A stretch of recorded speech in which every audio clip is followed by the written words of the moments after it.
ప్రయోజనం కలిగేటటువంటి అంశం.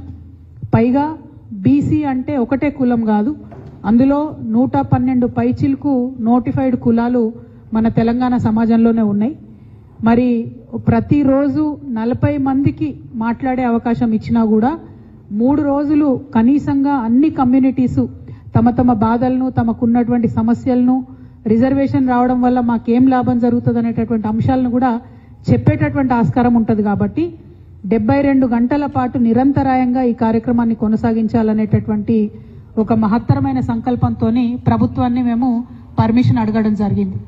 తెలంగాణ యునైటెడ్ పూలే ఫ్రంట్ అట్లానే తెలంగాణ జాగృతి ఇద్దరం కలిసి కూడా ఈ ప్రకటన చేసి ఉన్నాము.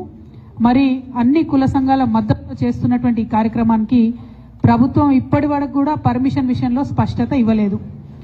పర్మిషన్ ఇవ్వకపోగా మేము కోర్టుకు వెళ్ళినాం. మరి కోర్టులో రేపు లంచ్ మోషన్లో కోర్టు అవకాశం ఇచ్చింది కాబట్టి మరి కోర్టు అన్నా కనీసం మా పక్షాన నిలబడుతుందని మేము భావిస్తా ఉన్నాం. ఎందుకంటే తెలంగాణ జాగృతి బ్యాక్గ్రౌండ్ మీరు చెక్ చేస్తే 13 సంవత్సరాల క్రితం అంబేద్కర్ గారి విగ్రహం అసెంబ్లీలో పెట్టాలని 48 గంటలు దీక్ష చేసినటువంటి సందర్భాన్ని కూడా మీరు గమనించాలి.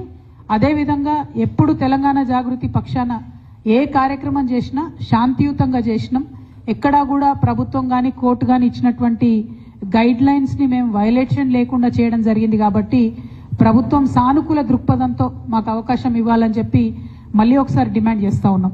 ఎందుకంటే మీరు చివరి మినిట్లో పర్మిషన్ ఇచ్చి కన్ఫ్యూజన్ చేస్తే రాష్ట్ర వ్యాప్తంగా అన్ని జిల్లాల నుంచి కూడా ప్రతి కుల సంఘం వాళ్ళు తరలి వస్తామని మెసేజ్లు పంపుతా ఉన్నారు. కాబట్టి వారికి ఇబ్బంది అవుతుంది, ఆర్గనైజ్ చేస్తున్న మాకు ఇబ్బంది అవుతుంది, మేనేజ్ చేసేటటువంటి పోలీస్ వాళ్ళకు కూడా ఇబ్బంది అవుతుంది. కాబట్టి ఒక స్పష్టమైన ప్రకటన ఇచ్చి మాకు తక్షణమే పర్మిషన్ ఇవ్వాలని చెప్పి మేము మళ్ళొకసారి ప్రభుత్వాన్ని డిమాండ్ చేస్తూ ఉన్నాం.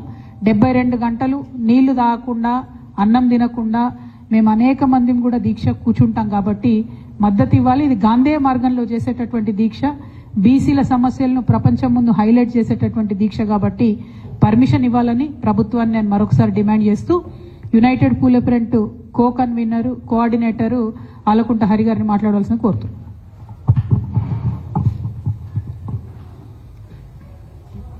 పత్రికా సమావేశానికి విచ్చేసిన